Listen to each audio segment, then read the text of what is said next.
In today's video tutorial, I'm gonna walk you through how to deposit a check on Cash App.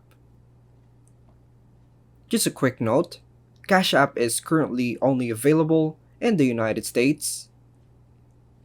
If you're facing difficulties installing the app due to being outside of the USA, we have tutorials available to assist you. Now, let's proceed with the steps. First, open the Cash App and then navigate to the Balance section by tapping on the corresponding icon located in the bottom left corner.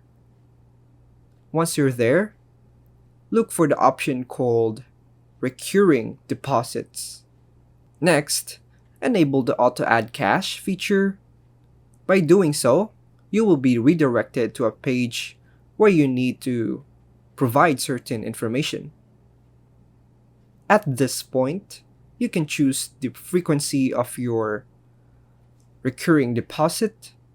For instance, you can select monthly or any other schedule that suits your preference.